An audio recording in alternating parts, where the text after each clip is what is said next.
Hop. Cileten başlayalım inşallah Teala. Kavluk böyle mütevessce olayım. İhlas bilen oturayım. Dinin uğrunu eşitmeklikte iki dat maksat bolmalı. Bire men ödüm amal edecek. Bir de baştaki Müslüman doğullama şimen bilen de adamı, düşünen de adamı ona getirecek. Şun Allah Teala şu ummata iki tane vazife verdir. Bir bendegi etmeklik Allah Teala'ya ve ikinciden ne Allah Teala'ya namayendegi etmeklik. Şu iki tane vazife bizim borcumuz şu dünyada. Ödün kavvalmaklık bilen Allah'ın yanına kavvalıp olmuyor. Allah Teala Kur'an'da aydıptır. وَزِنُوا بِالْقِسْطَاسِ الْمُسْتَقِيمِ Çekenizde doğru terörden çekin deyiptir. Kızının bir teresi var. Pamın bir teresi var. O zaman bu zamanla maşin motoruna teresi çıkıyor. O zaman kefin de bir teresi var. Fikrin, endişen, adamların oyunun bir tane teresi var. Pamın teresi belli olakon, kafan kanarlap koyuyor üstünde. Şol kanarlap çıkıp bolayan teredi bilen geremlep kızıl çıkıp bolmuyor. Şu kadar kıymeti de olsa da. O ne mi deyip? O teredi onkudan süreyim der. On meyar sencesi gerem bir gerem vursun kafan on başarmıyor. Ve kızıl kumşun teredi bir çemilce bir dağıt şu kadar kıymetli erzisi teredi de olsa kanarlap on üstüne kızıl yani kişicik herkeler koyup olmuyor. Kanarlar üstüne pamuk koyup olmuyor başta.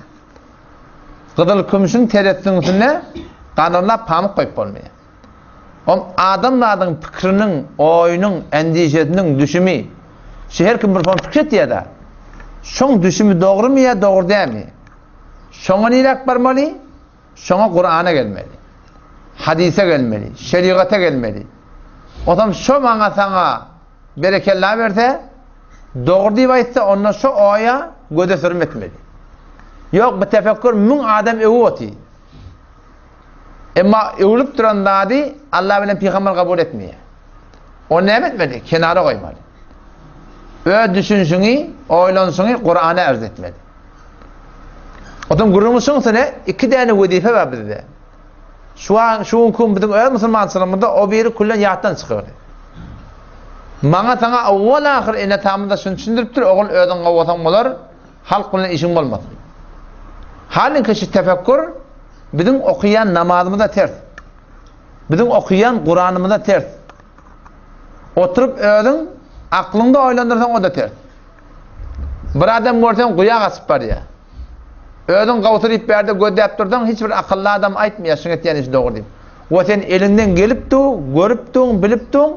Ne mi deyip şu kuyak aşağı kotturan adamın, yabak aşağı kotturan adamın elinden tutmadın. Peygamber Aleyhisselam hadisine geliptir. Hadisi mıntıkapta geliyor. Şu mefhumdaki Allah Teala Cebrail Aleyhisselam iyi verdi diye bar falan şehri şeyle ağdar şunu. Cebrail Aleyhisselam gittiği ağdarmana orta şatada bir abid var. Kava adam, teheccüd guzar, yüzüğünde nur tesvati. Biz şu an bizim aramızda şuna kava adam diyor. Namaz zayinna, namaz cemaat zayinna, aradatı zayinna, hesabı zayinna, zekatı zayinna, üşür zayinna, hayır hesabı zayinna. Onun biz şuna beter bir kava adam şuna diyor. Ama şuna adam ki şu kavlukları etiye ama camian kıbalının esas mesuliyeti yok. Camian kıbalına çekmeli zahmeti çekene. Camian kıbalına ne kadar günah kaçırıp buldu, şun kıbalına hiç eğer kıymıllana. Ay, bana ne? Ben neymişim ben? Ben oynamışıp durmam. O şun adam Allah'ın yanına kavde. Şun adamlardan biri, şu yankı Cebrail Aleyhisselam'ın iyi verilen şehrine Allah Teala onu iyi veriptir, ağdır sahını. Cebrail Aleyhisselam görüyor ya, abid adam bana sana Türkmen dili ona tuhaf diyorlar. Bir tuhaf adam, namazi, namaz cemaati, takkali, fellefi, yüzüğünden nur seçvati. Ya Allah şöyle bir benden başladı diyor Cebrail Aleyhisselam. Münnem etmeli. Ona Allah Teala etti diye söylenen bile ağdar. Şehir ağdar, söylenen bile ağdar diye. O ne mi deyip? Ki in hemen nafermanini görüptü, günah bolya görüptü. Şol menin nafermaniyim görüp hiç vakitte rengi ütkemedi diye. Pes kavulmaklık bilen Allah'ın yanına kavluğa yetip olmaya. Ne bunlar onlar? Kavulmalı, kavluk etmedi. Kavulmaklık bendeki, kavluk etmeklik namayendeki. O da Kur'an ne mi diye? Eûzu billahi mineşşeytanirracim. Bismillahirrahmanirrahim. Lillezîne ahsenû fî hâzihid-dünya hasene. Lillezîne ahsenû, kavluk eden adamlardan çürüyüm, kavluk eden zinanalardan çürüyüm. Fî hâzihid-dünya hasene. Şu dünyada kavluk var diye. Kavluk eden adamlardan çürüyüm. Allah kavvulan adamlardan çürüyüm değil mi arkadaşlar? Kavulup duruyor diye, halka kavluk etmeye, dini kavluk etmeye, diyanata, İslam'a kavluk etmeye, insaniyete kavluk etmeye, şol adam Allah'ın yanına kavl değil. Belki ödün kavl olmalı ve insaniyete hayrkah olmalı, Müslümançılığa hayrkah olmalı. Alem beşeriyete insan hayrkah olmalı. Ne mene hayrkah olmalı? Dünyasına da, ahiretine de, belki şun dinine hayrkah olmalı. Çünkü bir şol Allah'a tataşmak var ve Allah'a barıp cevap vermek var. Her insani şol güne teyyarlığa rahmet çekmeli Müslümanlar. O zaman şu taydan inşallah Teala iki niyet bilen oturayım. Kav kulak ataylı, kav düşüneyli. O zaman şu kav düşünmeklik bilen ben ödüm kav amal ederim. Ve baştaki Müslüman doğullama da men şun kavluk bilen yetirmeli. O zaman önkü cennete takaza oldu ki aradaydan gurrum var eli. Yeni bir cenneteden başka 3 tane cennete var. O zaman iyi yandan arada olur. Allah tevfik verse arada da o zaman hatım bilen olur, tarava bilen olur, arada bilen olur. Allah tevfik verse aradadan sonra yavaşlardan başlar. O zaman şu taydan takaza ettiler ki aradan hakkında gurrum var. Eûzu billahi mineşşeytanirracim. Bismillahirrahmanirrahim. Şehru Ramazanellezî unzile fîhil Kur'an. Huden linnâsi ve beyinâtin minel hudâ vel furqân. Femen şehide minkumuş-şehre felyesum. وَمَنْ كَانَ مَرِيضًا اَوْ عَلَى سَفَرٍ فَعِدَّةٌ مِّنْ اَيَّامٍ اُخَرٍ يُرِيدُ اللّٰهُ بِكُمُ الْيُسْرَ وَلَا يُرِيدُ بِكُمُ الْعُسْرَ وَلِتُكْمِلُوا الْعِدَّةَ وَلِتُكَبِّرُوا اللّٰهَ عَلَى مَا هَدَاكُمْ وَلَعَلَّكُمْ تَشْكُرُونَ. Şehr-i Ramazan, arada ay. Bu şeyle bir mübarek ay ki Allah Teala kitap-hay asmanini şu ayda indirttir.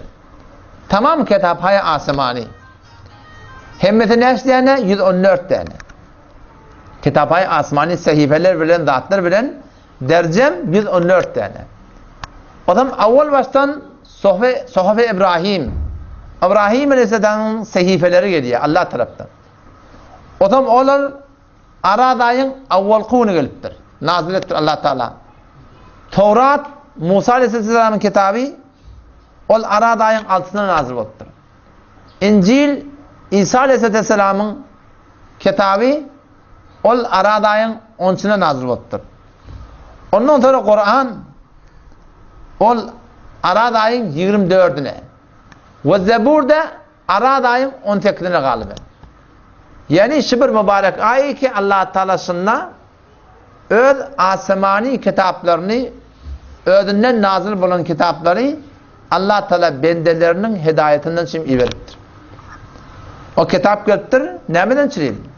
Amal etmeden çürüyüm. Ger tokahi Müslüman zisten nis mümkün cüz-i Kur'an zisten. Az talabet berto hak daret kitap. Şu Allah şu kitabı veriptir, fakat okuymadan çürüyüm de. Az talabet berto hak daret kitap. Hak neme? Şu Kur'an'a amal edilmeli Müslüman doğan. O zaman baraylı tercümeyi lafzi Kur'an'a. Eûzu billahi mineşşeytanirracim. Bismillahirrahmanirrahim. Şehru Ramazanellezî araday. Türkmençe taze tercüme edin. Şehru Ramazan araday. Ne yapırmıyor? Ellezî unzile fîhil Kur'an. Ol bir ayet ki şunna nazil edilli Kur'an'ı. O ne yaparım Kur'an? Fihi Kur'an hudellin nas. O Kur'an'la hidayet ba adamlardan çürüyüm. Ve beyinatin minel huda vel furkan. Aşkar deliller var. Hidayetten çireyim. O bir adam hidayetin aşkar delillerini tabandan sonra vel furkan hak bilen batıl taylamadan çireyim. Bana sana bir imtiyaz itafiliya. Allah şu Kur'an'na furkan nazil ediptir. Hak bilen batılı taylayan da açı. Ama Allah üstadı hükmetiye. Femen şehide minkumuş şahr. Sizin her biriniz şu aradaya şayet bolsa, yani yaşınız yetip de aradaya girdiniz mi, fel yesum şu kamil aradayı arada tutmalı. Aradayı ne çokun ya? Aradayı ya 29 gün ya, ya 30 gün. Kullen kamari tayden hesap etsen, ay 28 gün ya, ve ay 31 gün bolmaya. Ay ya 29 gün ya, ay yoğunda ne metiye? 30 gün ya. O zaman Allah'ın hükmü üstadı şey ki فَمَنْ شَهِدَ مِنْكُمُ الشَّهْرِ Sizin her biriniz aradaya varıp yettiniz mi? Ne emedin? فَلْيَسُمْ Allah hükmedip şu aradayda ne etmeli? Kamil şunu arada tutmalı. Yine arada bir muratlar var ya ki tutup bilecek ya. O ne mi? O ne mi Allah ediptir? وَمَنْ كَانَ مَرِيضًا Bir var ya meriz var ya. اَوْ عَلَى سَفَرٍ Ya sefer miqdarca mesafede gidiptir. Ona ne etmeli? Ona ağrını atmaklığa ecadaba yöne ne etmeli? فَعِدَّةٌ min اَيَّامٍ اُخَرٍ Ona tanımaklık gerek başka bir güllerde. Meriz oluptur. Meriz olup da sonra kadahını almalı. Ya sefere gidiptir. Sefere gidip de sonra ne etmeli? Kadahını almalı.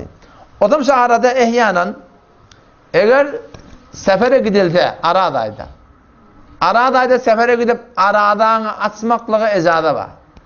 Sefer nece kilometre olmalı? 82 kilometre Türkmenistan'dan fetvası. Yani şu an tamamen biz omçollun Türk kaydıptır. Taştak geliyense nece? 101 kilometre. 82 kilometre. Sen giden yerinden, yolundan hesapta. Yani sen şu hesap et, şundan doğruca kara çıktın. Şayet 50'den kam olmasın. Ama yol bile hesap edip gelende eğer şu bolyan olsa, işte ne mi var ya? Şu da sen ağzın asmaklığı ecada var. Ha, eğer kuvvetin çatacak mı da, gücün çatacak mı da, ona ne mi? Onunla şunu arada tutmaklık kavay. O denalarda bir gurum var ya. فَمَنْ كَانَ مِنْكُمْ وَمَنْ كَانَ مَرِيضًا Bir meriz olsa deyiptir. Bir merizçilik var, kişi aslen arada tutup bilenek bir gurum. Ya bir merizçilik var ki arada tutubilecek. Yani beter bir kıyınçılığa düşecek. Asmı var. Ya şuna menespesör müşkülü var. Şılı adamlara da, şu denalara da ağzını asmaklık ecada var. Ama bunlar ne etmeli? فَعِدَّةٌ مِنْ اَيَّامٍ اُخَرٍ Onlara başka bir günlerde, o bir günün kıyıtı vakti olur. Ya başka bir canının sağalıp da bir keyfinin kök bulan vakti olur. Sonra şol günün miqdarınca aradanı ne etmeli? Kada edip almalı. O zaman yani o da İslam ne kadar bir kavdiyin. Sen hetmin etmeli mi ettin Allah Teala? Bir insanın takatından edafa Allah Teala İslam'da. O hamstada kâtı muallak haku adamla var. Yol oynuyor hamstada. Allah deyiptir, la yukellifullahu nefsen illa vusaha. Allah takatından edafa binlere ben Allah Teala hüküm salacak ya deyiptir diyor. Ben takatından edafa birbirine Allah Teala hüküm salacak ya. O ne mi diye? Ben arada tutup diye. O ne mi deyip? Ben yaramak diye. Halbuki yaraptı. Ben takatım yok diye. Ödeyanın ödü. Ben takatım yok, ben tutup bilecek ya. O da tutmalarına ben esin yine 10 kay takatım yok diye. Eğer şunsa aytyan zatı var, bir şer'i zat bolsa, onda bir müşkül yok. Yöne beğerdin, ben takatım yok deyip de Allah'ın hükmün boynuna oklamaklık, şu bir olukam bir gün ekersin. Allah'ına Allah bolmaya hi? Allah'ına Allah bolmaya. O zaman şu taydan öde, eğer bağın bizim odurumuz, odur bolsa, وَمَنْ كَانَ مَرِيضًا Bağın meriçilik bolsa, ya bir sefere gitmeli bolsa, açmaklığı ecada seferde, tutsan beter kavi, meriz de şeyle bir meriz ki, eğurlap, boğulmer beter kıyınçılığa, ya tuttu da var, rahim, şundan bir hayallatacak şunu. Şu iki merizi açmaklığına ecadat var, sonra hem ne etmeli yönde, sonra hem kadahını almalı. O hem denanalan tarafından şu an soruluyor yani işte. Denanalar arada tutup gelip yerler. Alana kem gaedegi aybaş var yerler. Denanalar işte ne etmeli. Denana aradan tutuptur. Gün yaşmazdan evunçe eğer denanan gaedegisi gelse, aybaşı gelse, şu denananın aradatı şurun tutulmadı kitap. Böyle oyun ki ağdaşmaktan bırtçı dağı evunçayda bolsa. Otam şolunda ne böyle şol gün şon arada hesap olmaya günni hesaplamalı ne çavun menden galıptır inelekem sonram şon kadahını almalı. Hop kadahını almalı olsa hasan almalı. Ay aradan iyi yazanlar mı? Gavutuşı adamın ölüm hasan başına gelecek bildi. Şonu çalamcıklama almalı. Yok bir adam giyeceğine koysa kışın gıytkarak güller var. Şovulları da koyan bilen Allah Teala ömür verse şon boyuna günah kaçır kalacak der yani. Her kim ne etmeli? Öyle yağdayı ne var? Soldatları ikisi orta pişiriyor. Günün bellep çalan tuttan beter kavay. Yok adam olmasa o kışın gıytkarak gün noktanın bilen günah kaçırık yok yani. Yani haberdar olmalı ölümün hasan gelecek böyle de Allah Teala bir dünyadan biz belirli ot çıkarmalı dedi. O zaman yine bir soru yaşta denen ala. O soru şu ki erkek adamlarda boluyor. Erkek adamlarda boluyor. Denana kaideki götür sürgünörten. Ya dağıtandan sonra ya her bir vakti ki ne odak vakt ba ağdasmana çelleyim. O zaman işte şu denana ne emetin? Şu denana eğer aradanın hürmetine, fiilığına ağdan beklep durur. Terali de kav iptir. Aradan fiili hürmetine eğer şu ağdını, ağdaki asırlı ki aradaki yok ki. Şu aradan fiili hürmetine ağdı asır bolyansa iyimete İçmete en arada yalak bolup aradan hürmetine gitti şiden anaşan soğabı var. Yok. Bu fakat bir istihbabın gurunda istihgavi. Ol azıptu, yenibrattu, sutaptu, zafettu. Aslında zaf dedin ha. Ama ecada ba imeklige men yiyecek. İyen bilen hiçbir günah kaçırı yok. Erkek adam da şeyle. Erkek adam da inenekem arada tutuptur. İnenekem hal değişiyor.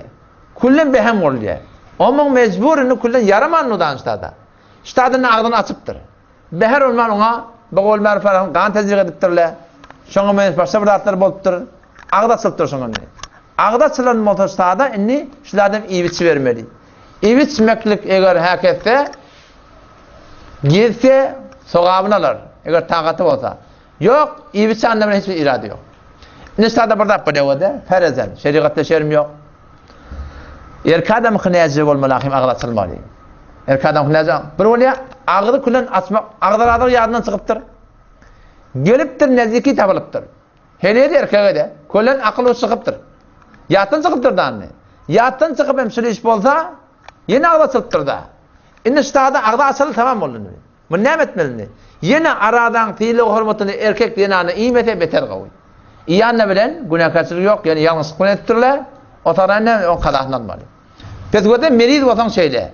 Açmaklığa icada var, musafiret hem vatan açmaklığa icada var. Musafiret diyen mi? Şonu tutmaklık beter kavil.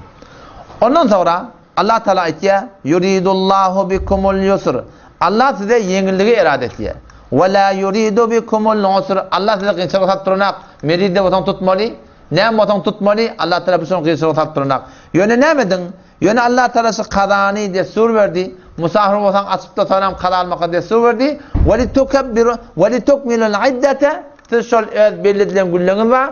Şol kadağını da alıp da tekmil etmeklik. Ve li tukabbirullaha ala ma hadakum. Allah'ın ullamaklık. Allah meneten şeyle bir dinine öz nemeden radi bolýarlygyny hidayet edipdir. Ve leallekum teşkurun. Allah umid paketed şükreder ýalak diýer. O zaman şu aradan hakkında Müslüman doğan neşe evdeki mihman şey. Şun kadrını bilmeli. Şu bir ulukan bir devletçi. Şu beş günlük dünya kime galıptır şey? Şu dünyada çeken dehmedin bilin ki. Şu dünyada onun fiilleri, hürmeti, adamların övmekliği, yamanlamaklığı hiçbir erzisi yok. Var yok ne kim kalacak? Yani ki Mevlana Celaleddin Rumi rahmetullahi aleyh o vakti ki Şems-i Tebrizi bilen tanış bolýar. O zaman Şems-i Tebrizi'ni bu unvanı murşid kabul etdiýär ki men murşidim. Bollum hawa bolýar. O murşid o bolupdyr, murid de Mevlana Celaleddin Rumi rahmetullahi aleyh bolupdyr. O näme diýsen kabul etmeli bolýar. O zaman şondan abaile beyetleri Mevlana Celaleddin Rumi rahmetullahi aleyh öýüne Şems-i Tebrizi mihman bolup barýar. O zaman akşam namazından sonra Şam süfreye ýadylýar, davet etdiýär. Gel Şam ýeli. Şems-i Tebrizi min murşidi. Näme diýär? Men Şamim ýa-ni. O näme Şamim ýa? Onne men şarap içmedim, arak içmedim, men Şamim ýa. Onu hiran galýar. Sen şarap içýänmi? Ona men şarap içýän. Gihin ali murşidi şın piri min aras cenneti. Bu ne cevabı? Ona mögeni şarap yok dedi. O gitti getirdi dedi. O nereden getirmeli? Şolun yaşayan yerine Mesihinin bir kısmeti olmaz zendigiyle cudagana Müslümanlardan şu taada mahsusdur Mesihi onlar içerler tatlayan yeri var diye. Ona gitti şeyini Allah'ıyla. Men ne takdir halıma gidip Mesihinin bölümünün arak şarap kayıtmalı etti. Ondan benim işim yok. Ben gidilecek ya gidilmeyecek olan ona hadımdan birini verdi. O hadımdan birini verdim. Böyle de kimin hadımlığı? Yeni ben avrayı bu derdi. Benim işim yok dedi. Ben bahis şarap içmedim. Şarap içmedim. Benim imanım tıyılacağım sınma olsa bana bahis şarap getirme. Ne mi dedin? Git getir dedi. Şehretini döküdüm. Felletini giydi diye. Giyimine giydi diye. Uğradı diye. Nereye karşı? Şu Mesihinin mahallelerine karşı bir tane şişenin nasıl diye koltuğuna. Ama adamda görüyor. Takdir var ya. Akşam ara. Bunu yaşıptır. Selamun aleyküm takdir ve aleyküm selam. Selamun aleyküm ve aleyküm selam. Adamda gen galiba Mevlana şu an nereye karşı böyle? O zaman bir iki nefer Mevlana Celaleddin Rumi rahmetullahi aleyh şol Mesihinin böylelerine savunlarını görüptür ha. Ama gen attı Mevlana Mesihinin kısmetine var ya. Kur'an'da Allah Teala Mesihiyle bilen, Yahudiyle bilen oturuşup, doğatlıq edip, turuşmaklığı, katlaşmaklığı kullen memnu edigili. Ve hiç ondan icadı yok. Ya eyyühellezine amenu ey iman getiren adamlar la tettekidul yehuda ve nasara evliya ey iman getiren adamlar Yahudileri, Mesihileri dost sunman diyor Allah Teala. Bazıhum evliya ve bazı Mesihilerin bazısını kömekçi. Nerede kimden görüyor ama Yahudiler, Mesihiler hemmeti ele verip ümmet-i İslam'ı düğümünden kırmadan için teyarlık korkuyorlar. Nerede kan dökülüyor? Şulan üstünden dökülüyor. Bazıhum evliya ve bazısını kömekçi. وَمَنْ يَتَوَلَّهُمْ مِنْكُمْ فَاِنَّهُ مِنْهُمْ eğer sizin birden birinin imanlı adamlar sizin her biriniz şöyle bilen dostluk etse وَمَنْ يَتَوَلَّهُمْ مِنْكُمْ sizin her birinin şölerden muhabbeti olsa şöyle bilen katlaşsa şöyle oturuşup durursa Allah ne mi diye? فَاِنَّهُ مِنْهُمْ size şu Yahudilerden, Mesihilerden diye. Yahudi, Mesihi şunkun Resana-hay Guruhi bilen bizim Müslüman da onun övmüde giriyor. Televizyon, mahvara şular bayat kontrol olmalı. Yahudi, Mesihi cumhur diye film ecirttirler. Doğruca batperestin öyle. Filmayı hindiye koyarlar. Ya kredi esrar deyip o bihaya zenaneler taşlı onu getirip şu Yahudin ferhenginde İslam'ın ferhenginde yok. İslam'ın ferhenginde zenana öyde çargısı gelmekle sen kullanıyor. Şunu getirip biz şunkun öyle İslam'dan haber bulmalı gerekli cüz ve hanvade ettirsin. Şun hakkında oylanmalı. Allah ne mi diye? وَمَنْ يَتَوَلَّهُمْ مِنْكُمْ Ey Müslümanlar sizin birden birinin şöyle bilen tevalla muhabbet bolsa, katnaşık bolsa ve Allah'ın Kur'an'ına aydanı o şu zamanın Kur'an'ına kâde mesihler görüyorlarmıştık birbirini. Şöyle bir muhabbet bağmıştık, bir katnaşık bağmıştık. Allah şunla nehyedipti o. Ama bu Müslüman bunu cüz ve hanvade ettir. Oğlanlar kıyıkçıgıtta çıkarıyorlar çok. Ne mi? Şunu ödeyecek. Allah ne mi diye? فَاِنَّهُ minhum siz de şu Yahudilerden diye Allah Teala. Adam şuna hakkında oylanmalı. Televizyon haram mı? Yok. Mahvar haram mı? Yok. Ne mi haram? Şu an bernamatını derlemeli. İslami zat gördemeli. İslam ayasını icade veriyor mi? Kur'an ayasını icade veriyor mi? Kur'an gözde. Kur'an kulak at. Ulamaların gururuna kulak at. Şebeke İslami olsun. Mekke olsun. Medine olsun. Sen görüp, sen Kur'an'ı ters olma nasıl onun etkisi. Ama eğer şu zatlar bizim öyümüzde bolsa, Müslüman da on, ne bir iddiayı Müslümani, Allah'a imanla tadaşıp olmuyor zatlar bilen. Cüz ve hanıvadı, Allah'ın düşmanları, öyde tişvat yani. Cüz ve hanıvadı bunu. Ne etmeli? Bayat çıkarmışlar. Allah şunun hakkında hever katayt ya Kur'an. La yettekidil mu'minûnel kafirîne evliya min dunil mu'minin la yettekidil mu'minun imanlı adamlar kafirleri dost tutmalı diye. La yettekidil mu'minunel kafirine evliya min dunil mu'minin imanlı adam ne dost olur da? Kafirler bilen dostluk etmeliler diye. Ve men yef'al zalika her kimi keşeytte kafir bilen muhabbeti olsa, kafir bilen otursa, kafir bilen sıfırdaş olsa, şu bilen katnaşsa Allah ne mi diye? Feleyse minallahi fi şey. Şun Allah bilen hiç muhabbeti Allah'ın nispeti yoksun dedi. Dinden imandan dedin hiçbir hessanı da yok deyip de. Adam şu tayda Müslüman da olan şu oylanmalı yer. Hanımada da sizlerle tefhim olmalı. Doğru dedi aşkım. Akhbarda, şu ilanın akhbarına. Zenanan haydi avadanı getirip koyarlar sizlerle. Ama neymiş? Allah neydi Kur'an'da? وَلَا تَقْرَبُوا الزِّنَا Zina yakillemen dettir Allah Teala. Zina yakillemen demeklik ulukan bir peyamdaş. Yani hakikaten hefazete nezerin mi olsun? Sen hefazete nezer et. Gözün sakla namahremden. O hıyavanın uğruna kim birin ortak bir erkek adam da. O şey gözün kıyıqrağıyla ödedik on bil. O uğurlap bırdat diye diyamanı. Emma bıtada lab iki gözün arasını ödesin buraya. Murça Karha diye bir film verdi biliyor musun? Murça Karha. O öğrek verdi onu. Ben yolumuz haliyanın kiraz Kur'an'ım vardı. On kiraz Kur'an'a barıp uğruk geldim. Ağam benim bir de öyümde oğak bir. On öye girdim ha. On ağamın televizyonu yanıqlı. Bir tane qıydı olan, lider volli, rekabil içine gelip Nästen adı Müslümanla ho qıyı şorşup gödeşpet. Men bir lehze gödüm düştü, ya Allah bu ne mi?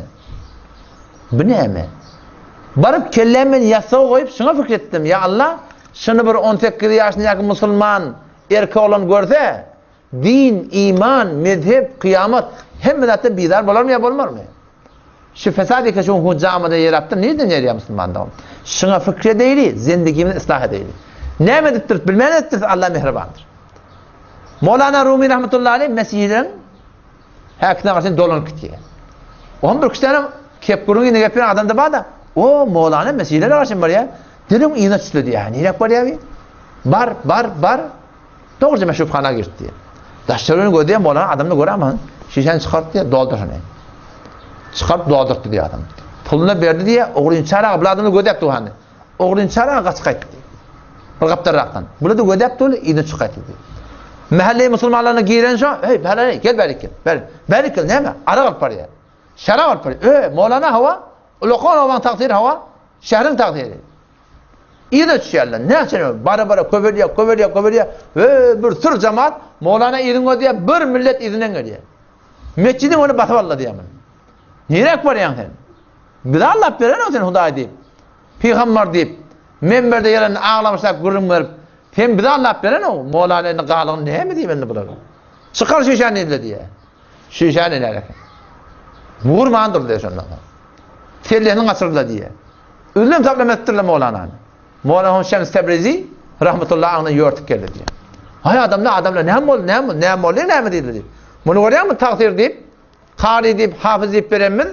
Bir de Allah be, o kim? Arak şarap var geliyor. Bu ne mi diyen deyip diye adam. Arak şarap var geliyor ne kim o? Ne? Mıngalkine sirke deyip diye. Sirke hava. Bura sirke geliyor deyip diye. Getirin sonra deyip diye adam. Getirdi diye. Sirke ağını, yakşişen ağınaştı diye. Getir, eline koyup veriyor, içsin deyip diye. İçiye, sirke otur. Mınadı, sen koy, onu sen koy. Sirke taşı deyip diye. Ne misin deyip diye. Zat görmedi yerden bir adamın adını avrayına, şöyle bir alımın avrayını dökayardınız. Adamla yamaç adamın ayağına düştü diye. Oy kucaklap. Mevlana sen bir bağışla. Mahvetsen bir diye. Bu da burulcuşup otuyor diye. Can diyorsun. Edeni içtin mi? Neymiş? Haraplarını ödü, düdenini ödü. Nimetlisi. Ohan bunu gitti de diye. Mevlana deyip diye, etçenge ettin diye. Sen neymişsin şey diye. Onunla ben sana şunu düşünecek oldum diye. Mevlana deyip diye.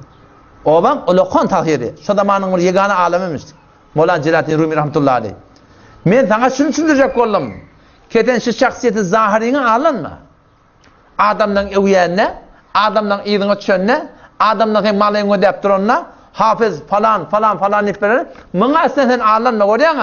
Bir iki tane bir sevatına betkümen edip, avrayını 5 tane seni kulen yerde köverdi dedi. O yine görüyorsun dünyanın avrayı 5 tane vurup canı geldi dedi. Kimin gönlünü görmeli? Allah'ın gönlünü görmeli. Şol Mevla'ya hakiki muhabbeti şol yürekte caileşmeli. Şon yanına men näme erdeşim ma. Allah'ın yanında men nämerlisim var. Şonu gödüňe onalmaly. Bu zatlaň asl erzişi ýok diýdi. Şonu men taňa düşündirjek boldum diýdi. Meni henem şu musulman şeýle. An-nasu niyamun idza matu intabahu. Hazreti Ali radıyallahu anh makulati. Adamlar uykuda diýer. Ölenne oýanýarlar diýer. Men oýum, men maşinim, men maturum, men denanam, men adamym, men oglanım, adım, avrayım. Hemmede musulmandan ene öllüňmi? Şoň hiç gaýndan peýda ýok.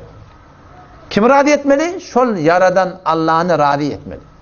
Wallahi ki diliň aşagyna çeşme goýup, galbyň urdurup, nefetin getirip, gözüň kirpigi şondan, oňkysyň gany şondan, giyjämiz şondan, günnizimiz şondan, aýyň dogmaklygy şondan, günüň dogmaklygy şondan, dış tomut güýdi ýadymyz şondan.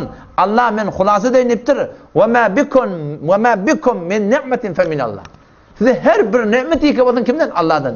Her bir nimet bolsun. Adam nimet mi musulman dogan? Şol Allah'ni rady etmäge uğraşmaly. Galanyny el çekmeli. Ama bu Türkmen ahana şu arna eme ile ora bol vermelidir. Halka ora bol vermelidir. İle ora boljak bolsaň Allah rady etip bolmaýar. Dine ora bolmaly. Halka ora boljak bolsaň hatmin halkyň gowuna degmeli. Wa halka ora boljak bolsaň halk perestini rahat etmeli. Dine ora boljak bolsaň il perestini musulmandan rahat etmeli. Otam şu taýdan azmetmeli. Öwde araday bar. Öten ýyl araday bardy. Ne kadar adamlar bardy. Şunun adı ne diýer hökümetde 3 tane jinadan çykyrdy. O da şu da 3 tane jinada. Allah bilir daş çörekde ne kadar ertemel okulyp bulanmadyn. Meni dedim nawada duran adam musulman doganım. Alana kam bir ürkütjek şu taýdan gaýgatmeli. Bir de Ahmet Çekeyli ödümün hanım adamın oğlan uşacaňmaly. Allah'ın cennetinde bile ýaşamaly. Şomurda otalım Ceretamiz vardı. O şu muhiti görüp perişan bolýar. Millet çeýtip ketipýär, hijab elleňdi falan. Indi düzeltmesi kıyın. Men dur dedim ne? Näme gaýgatýan? Men dedim sen adamlaryň gomrahydy etberine fikretmeken. Sen şuna fikret, keteň zendigiňde näçe derece hidayet bar. Sen şuna fikret.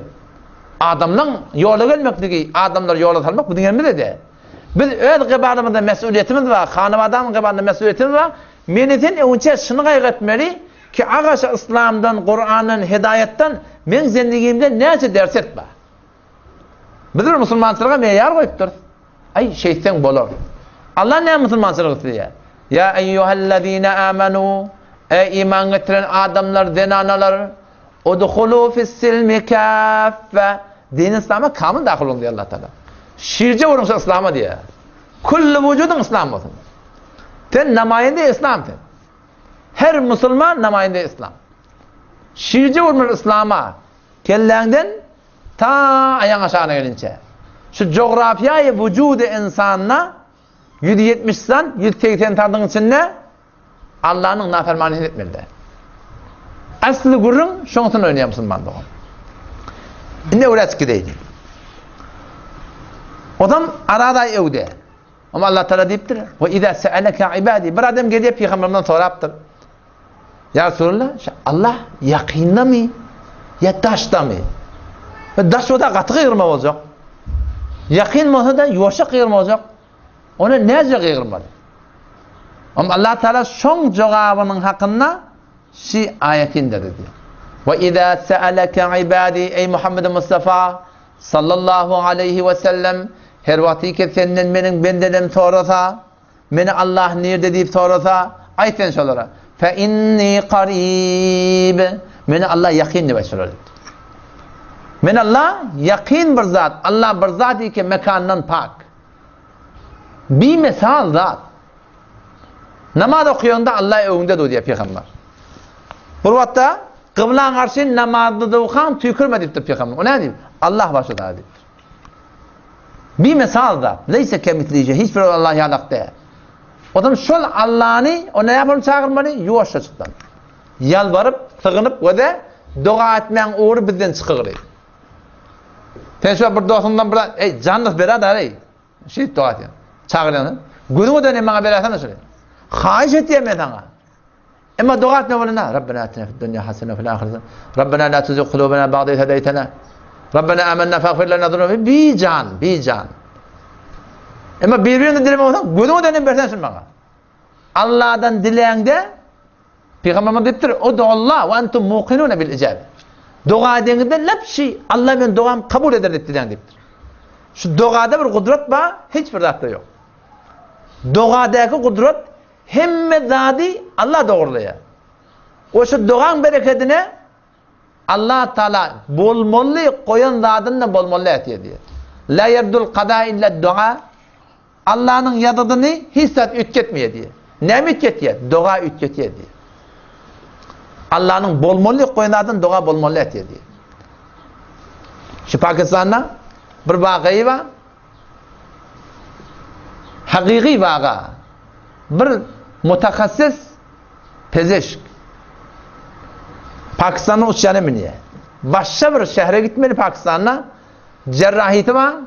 Bir mutakassis, o da bir klasları var. Her saatte palanca milyon çıkarıyor adamlardan. Sonra uçağına beni uğradılar diyor. Bu da bir daş yol. Yolla uçağın naksı fenni tapıyor. Ne etmeli? Çare yok. Düşmeli oraya elamet yerler, kemermetlerini takın. Ki uçağın naksı fenni tapıyor, etek düşmüyor. Etek düşüyorlar. O adam da elamet yerler, uçağının evurlayıp doğrulanmanın için 16 saat gerek dedi. 16 saat sayesinde güymelmeli, gidecek yerine gidin, falan saat gelin pervaz. O adam yankındıkları perişan. Evde ne acaba var ka? O da ben kilasım ağalıqlı, cerrahilem ağalıqlı, men şu kadar peydadan ağalıqlı. Men ne emesem ka?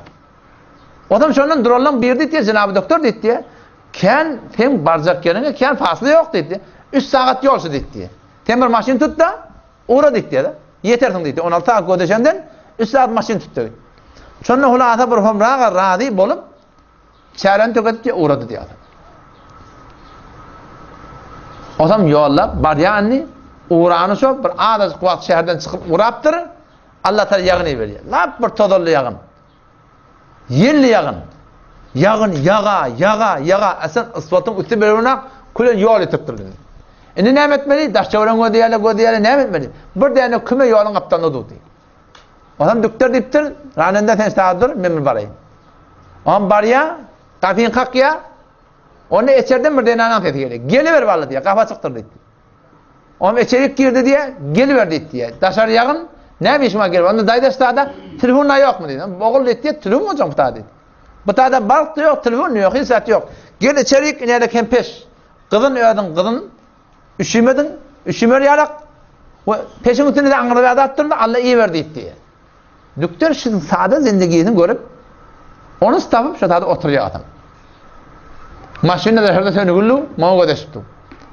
O da yan kız yanağına, kardeşine elini yarıp, ya Allah deyip dua ediyordu. Ya Allah ben senden ne mi dedin, bana verdin zaten. Ya Allah sen şu duamda ben kabul et. Ben hem duamda ben kabul ettin ya Allah. Ya Allah sen şu duamda kabul et.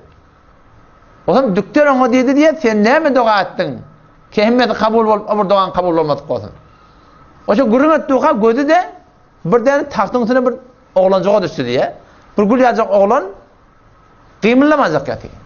O kardeşine ayıttı diye, ben Allah'dan ne emediletim bana verdi. Yönü sıda ben artacağım. Şimdi ilgili dedi. Şimdi ilgili ştada bir tane doktor geliyor diye bizim yakın şehrimizde. Şuna ben harcım yok, borcum yok. Ne diyeceklerim kam? Ya Allah şu doktoru bana yetireverin. Şuna parmaklığı şuna tataşmakla ya Allah bana asan edeverdi dua etiyen, yıkıcı ben şu duamı alıyorum dedi. O doktor ne mi dedi diye, sen duan kabul oluptur dedi. O ne diyor? Ben şu doktor şu dedi. Uçağın harabadan ne sen duan? Yağın yadırıp yol içine sen duan? Bağır yoğun eden sen duan dedi. Duada şufanın kudret da Müslüman'da. Yani duanı etmeni öğrenmeli. Bizim öz Türkmençiliğimizde bir can yakıp Allah'tan dilemek yok. Şimdi Peygamber hadisine ne diyor de? Evde arada var da. Peygamber boşluk verdirir. Lis-saimi 'inde fitrihi da'veten mustajabetun. Ağzara adamdan çüreyim. Şu ağzını açanla bir dua kabul oluyor diyor. Adam şu dua kabul oluyor olsa ikindi akşam kolaylaştı değil mi? Siz ayarlı ollar. Bu bir hem şeydi. Şol ağda çardaatları evlekten teyarlak koymalı. Adam şu ağda çara 5 dakikada baka namallığa minmeli. Namallık öyün bir çetiracığına girip oturup Allah'tan yalvarmanı durmalı. Allah'dan dua etmekten bir yolu şey, o behterin yolu şey, önce Allah'ını uyartın. Ya Rahman, Ya Kerim, Ya Alim. Ey benim Rabbim Allah, benim Halıkım Allah, benim Malikim Allah, Ya Teala'fim benim razıkım, yoktan bar edenim. Ondan sonra Peygamber'in salavatı verip dua etmeyendir böyle. Öz hakkında, adamın hakkında, dinanın hakkında, oğlun sözün hakkında, dünyanın hakkında, ahiretin hakkında. Ve asli bir dileme zat ne mi? Ya Allah ben kamil hidayet bana ver demek. Ya Allah bana kamil bana hidayet verip dua etmek Allah'tan. Şun kunmana biz talimat-ı İslam'dan da sonra hidayet ne mi, gumrahi ne mi? Bizi belli değişir. Yani öyle mi? Yahudi Mesih'i bizim evimizde birden gar takçağıtını Kur'an. Şuna hiç bizim fikrimize gelen. Allah çok yürürün der ha. Allah fe innehu minhum. Yahudi ile birinin irtibatınız olsa, muhabbetiniz olsa, katlaşmaklığınız olsa, o da şu zamanın katlaşması. Bugünkü biz onu ozva kanıvat ettir. Allah siz Yahudi Mesih'i ettir bana sana. Şuna kata Allah'dan korkmadı. Allah'ın şohiyeti yok. Kul ma ya'ba'u bikum rabbi levla dua'ukum. Haydi Resul Hudaşım benim bendelimi elam et. Eğer sizin ibadetiniz olmasa, itaatiniz olmasa Allah sizin pervanız etmeydi. Allah mehriban zat. Emma kahrı kadar biter güçtü. Ben mi görüyen ha? O Zahdanın dağlarının sinne 40 gün gelemi de bir tane benim çoğlum bilen geldik rahmetullah diye adını. Gurrum verdi. Erti namazda turdum diye. Ben bitir fesat bulunuyor. Erti namazda turdum diye. O hem minat zayinla. Etek engellim fakat elim yumudan sürüyorum. Bir derine yer şöyle türkülmeyen durdu diye. Tapma yeri yapıştım diyor. Tak bilmem. 5 saniyenin içinde yer 2 metre yarım ay öyle tek çektir. Telefonun eteğine haşrişler koyan, ten haşrat işler koyan. Vakti etek çekke, ne mi çekten sonra? Bana sana abrat ilerlekem kümmettiğinin anırtında, tabi Mamda'dan anırtında. Şehri Georgia'nın yerin aşağını yatı, şun kun şu fesadi ki arada var. Eğer menitenle şun hakkında bir hıyal olsak, şu Arap bizim de başımıza gelir. Biz günah edip yet, neyem edip veremiz de. Bir ulukan günah karşılığını birine mi biliyor musun? Zenananın yüz açık gelmekliği. Ulukan bir günah karşılığı. Allah Teala Kur'an'da ayı siyo yek. Sure-i Nur'da diye. وَلَا يَضْرِبْنَ بِأَرْجُلِهِنَّ لِيُعْلَمَ مَا يُخْفِينَ مِنْ زِينَتِهِنَّ. Gülün ne mantığına? Arapların vaktlarına zenanalar ayaklarını düğme çıkıya yerlemiştik. Düğme. O şey düğme cıngır yürüyorlarına erkek adamlara yakılarlarına Allah Teala hükmetiyor ki ayaklarını yere vurmayın. Ki şu sizin zinetleriniz var, şunun tefi erkek adamlara estilmesin. Tehedab edin diyor. Vakti şu mesele Allah Teala ağram veriptir ki zenanan ayak düğmesinin tefi erkek adamı estilmekle haram oluptur. Ne yaparmışsın yüzü ki ezhemi cezzab o insanın teveccühünü önüne celbettiği zat şunu açık gelmekle ne yapalım halal olun Müslümanlığı. Zenanan yüzü avrat değil ha. Avrat batağının hiç kim koyakın belli oluyor. O da avrat erkekte de var, hereyde de var. Erkek adamın avratı belli, zenananın avratı belli. Avratı fakat zavca koyakınmaklığa. Zavca koyakınmaklığa ezadı var. Enine de koyakınmaklığa ezadan yok. Atağına da koyakınmaklığa ezadan yok. Avratın hiç kimi koyakınmaklığa. Meğer Allah'ın halal edinlerler. Ya bir doktori olsa, tabibi olsa bir zaruret olsa. Ama hicab meselesi Müslümanlığın zenanan dışarıda. Bu bir özbek için hicab etmeli, perde etmeli. Ne mi? Zenananın yüzü. İbn Kesir rahmetullahi aleyh bir tane tarih kitabı var, Tarih Muntazam diye. İbn Kesir rahmetullahi aleyh bir vakıa yazıptır. Vakıa saat 276 da bolan vakıa. Karne sebamın kurduğunu. Bir zenane bilen erken arasında dava düşüyor. Eğer hedey. O zaman zenananın mehriyetini bizim Türkmen kıyalak evnen almak var. Bu da şeriatta bağdat. Ve zenananın mehriyetini Beruş'tan kıyalak yazıp da giyeceğe koymaklıkta var. Bu zenana adam sonra yazışıptır. Neyse? 500 sekke dinar. Kızıl 500 sekke. Aralarında dava düşüyor. Femmen mehriyen vermeli. Çünkü şer'enle şeyde her varsa zenana eğer şonki muaccel vaktli edip aydınlanmada zenanan verdiğin gün başladan vermeli şonu. Tek boynun başa. Bu zenanan takazat ya adamdan. Ondan sonra femmen mehriyen verdi. Bu demek mehriyen verecek ya çekeş İyi gaziye vardı diyor. Gaziye var ya, gazi kızavet etme var ya. Gazinin yanına kiler de etti ya, Cenab-ı Gazi etti ya, bedenadan yüzer tügülü, kullan celbab baştan ayak bürevli, mın bir erkek keliliği ne biledi dedi. Çünkü erkek keliliği biledi. Şu denalar yüzün açsın, erkek birisinin bu denalarının bileyli, o da kızavet edildi. O zaman gazi da görüp kızavet etmedi. O zaman gazi etti ya, doğru etçe etti ya. Yani hakikaten ne konuştular? Denan etti ya, eğer sen hakkın gerek boda, yüzün açtı etti ya. Bir de adam dedi ya, kızavet değil. Ona adam dedi ya, yok dedi. Dur dedi, değil mi? Men denanam yüzünü açıp size kökülme olsa. O şoňsundan da. Men şonuň 500'likden berme olsa, yüzünü açmak gerek dedi. Men teýarşy bermek dedi. Sizle gayrat barmyş orada. 500'lik yani men bermeýän teýar. Emma men şoňa teýar da ki men denanam namehrem yüzünü açıp dedi. Yüzünü açıp kökülme dedi. O denanı ne dedi? O da sınır denanı, sınır gayratlı denanıymış. O denanı dedi. Ne şey ettin? Sen şu kadar gayrat özünden köküdüp dursan, keten men yüzümü namehreme köküdmeklige. Welem keden 500 sepke tela dere çekecekde otan teşiňe radide, gazi başta oynakda hemme jaňa şahit bolun, kemen şun dünýede ahirette mahvettin diýip ýakuldy. Şu musulman dogan awwaldan bahada atdy.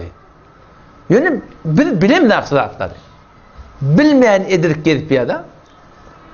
Odam şulardan hakkında sından edek selmemeli.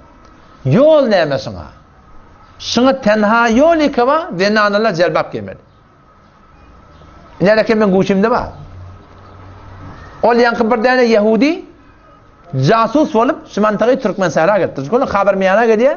Adına hemşen Vanbiri mi? Hava. Şu Cenab-ı Vanbiri şu mantığa Türkmen sahra hatta Kümüştepe. Kümüştepe gidenle Kümüştepe'de şu casusluğunu bildirdiler. O da ahun şeklinde getmiyor diye. O adam şunu eten kulağı açıklıktır. Eten kulağı varanına peyami verttiram. Şeyle Kümüştepe'çili öd namazını öğürlesin. Men mammalım solara, men musulman ediptir. O adam şu şecire bir nakkaşmıştık. Her nemeni görenine aynı ödü yaratacak geldi ya. O adam şu dervişi duruğunun içinde bir tane akıl var. Zani yek nefer zani Bukhara'yı. Bukhara'yı bir heley aynı şey celbabi keşuat tikildir da yeni var. Yüzünden perdesi var, zadı var. Aynen şu suratını keşuat terahip oldur. Bizim kadim yol, avvaldan bağırat Müslüman doğuz. Dr. Sarling doğunu başladı. Sağlamaktımda. Hacı diye adına. Bugün barışabına oturuştuk.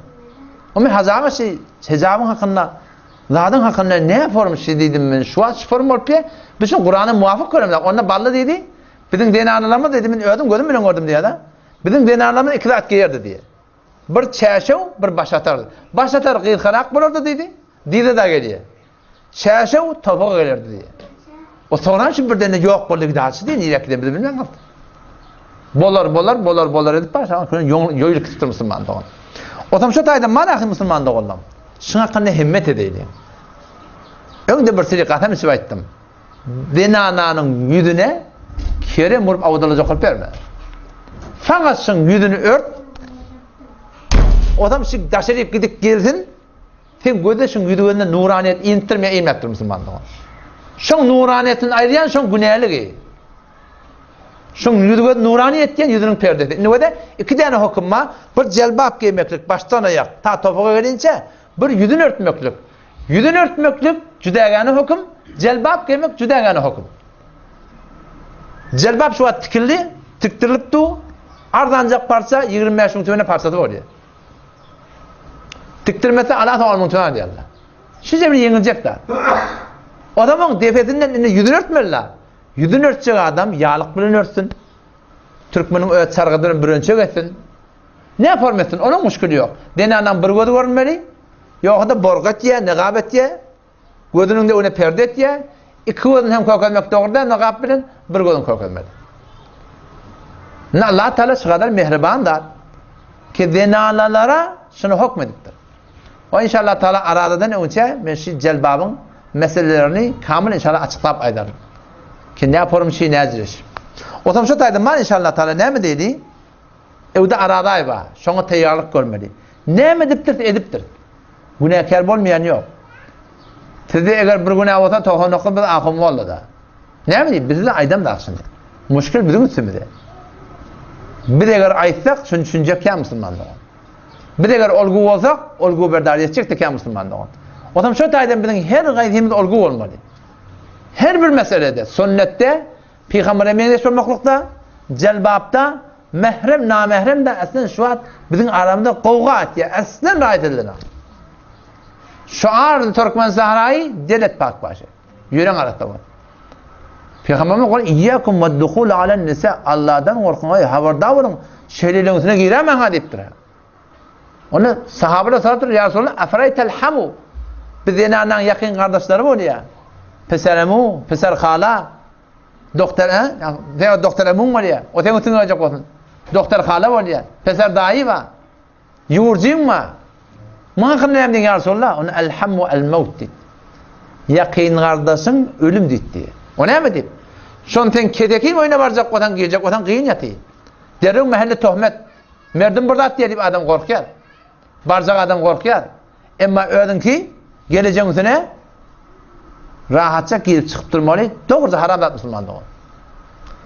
Mehrem namehrem var ya, Kur'an tercümeni görüyorlar. O bir kıyın oldu. Bu alim bundan burada istinbat edip, o alim bundan bir istinbat edip, yo aslında bize uğrunda Müslüman. Sadece Kur'an'la.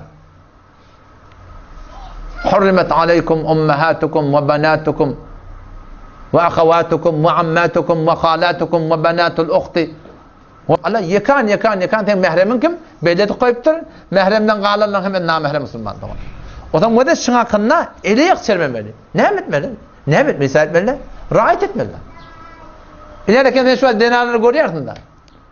O eli yakçermeli, yaka açıglı, palla burada hatta keçe yuvup, baldır görünüptü. Baba bir şu neye makiymiş? Şunu hiç zaten işi yok şunu eline tapmak. Adamın ait da divarı pırın ama kargı çek. O yok mağazdan parça çek şeylerin. Biz milletin gözünü görmeyenler biz. Sen namusun da şey. Biz şundan Müslümanlığa ihtiyat etmeliyiz. Beter haberdar olmadan. Bağışla gurun aradayın gurun diyeyim. Bu gurun başarılı çok gitti. İnşallah indiki üç çelese mahduşa aradan hakkında inşallah ta gurun eder. Allah da hemceme tevfik versin. Vesselamu aleyküm ve rahmetullahi ve berekatuhu. Ya Rahmanirrahim. Ya Rahmanirrahim. Allahümme salli ala Muhammed ve ala Muhammed. Rabbena atina fid dunya hasene ve fil ahireti hasene ve qina azaben. Rabbena la tuzigh qulubana ba'da idh hadaytana ve hab lana min ledunke rahme inneke entel vehhab. Rabbena hab lana min azwajina ve zurriyyatina qurrate a'yun waj'alna lil muttaqin imama. Rabbena la tec'alna fitneten lil kavmiz zalimin ve neccina bi rahmetike minel kavmil kafirin. Allahümme nec'aluke fî nuhûlihim ve na'udhu min şurûrihim. Amin. Sallallahu ala Muhammed.